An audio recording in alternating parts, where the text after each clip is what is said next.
October of 2020 was when Jujutsu Kaisen Season 1 first came out, and since then we've seen Blue Lock, Demon Slayer, One Piece, Chainsaw Man all come out and had extremely hyped seasons, while Jujutsu Kaisen kinda took a back seat. Of course there was JJK 0, but that was almost a completely different story from what we were used to in Season 1 with Itadori, Megumi, and it was an entirely different thing, and it's been a very long time, 2020 to end of 2023. It's been a while since we've seen a lot of these characters. Jujutsu Kaisen Season 2 is coming out July 6th, and I'm sure it's going to be absolutely hyped. So let's just talk about the landscape of what Season 2 is looking like. Based on the trailer, we've seen that it seems to be more focused on the past of Gojo and Geto and what really happened there in the backstory. Now, just for context, I haven't read the manga, so I don't really know what's going on, but that backstory is definitely going to put into pieces a lot of the stuff that happened in the end of JJK 0, because we see that Gojo and Geto have way more of a friendly relationship even while they're adults, because we see Gojo ended up saving him at the end of JJK 0. Now, JJK 0 also introduced a bunch of characters that are definitely going to be relevant to the story, especially Yuta. It seems like he's one of the strongest characters, and I think he's just name dropped in Season 1. So what's really interesting that I think is, even though it's been a very long time since JJK Season 1 came out, it doesn't seem like Itadori is going to be the main focus at all. And if I were to take a guess, knowing that the season is split into two parts, I would have to assume that the first half is going to be entirely based off Gojo and Geto, just because of what they released in the trailer. It wouldn't really make much sense for them to release a whole trailer focused on Geto, Gojo, and whoever their third partner is, and then have like Itadori be the main character. It just doesn't make much sense, but it still is a risk because that is what a lot of people are going to be expecting. There's been so much time away, and obviously like they're following the manga, so it's not like they can do anything different. I also don't think it's a huge issue because Itadori definitely got a lot of development in Season 1, and although a lot of time has passed, people are pretty in tune with the series, so I don't think you really have to worry. I'm sure Itadori is going to be the main focus of the second half of Season 2. I think you can almost assume that it's going to be mixing in all the pieces we've seen in 0 and the first half of Season 2, because I think Itadori is going to be interacting with Yuta and whatever is going on with Geto, and at the end of Season 1 we see that they're sent away on a special mission. Now that could mean basically nothing, like it could just be wrapped up and it might not even be addressed in Season 2. Maybe at some point like the end of Season 2 will start with the end of their mission,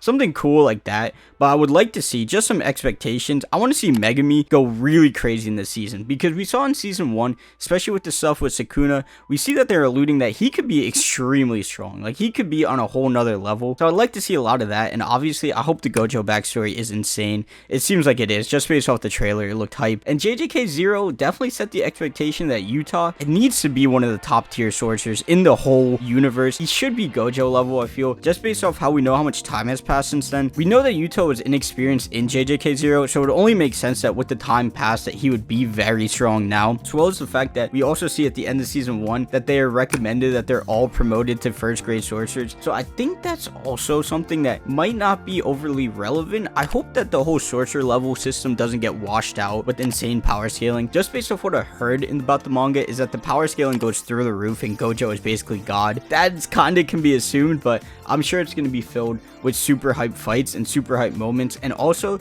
I hope that there's enough depth in the third character that's involved with Gojo and Geto. We understand why they haven't been really mentioned in Season 1 that much, and why that Gojo has this weird relationship with Geto that is kind of hard to understand, but also seems to have so much depth and history behind it, because they do seem like the two strongest characters in the whole verse. So I think the main players are going to be Gojo, Geto, Yuta, and Itadori, and obviously I hope Megumi gets his time as well. So if you liked the video, hit a like, subscribe, and be sure to follow for more JJK content. So don't forget, we're just getting started. We're going to stay consistent, and I will see you in the next video.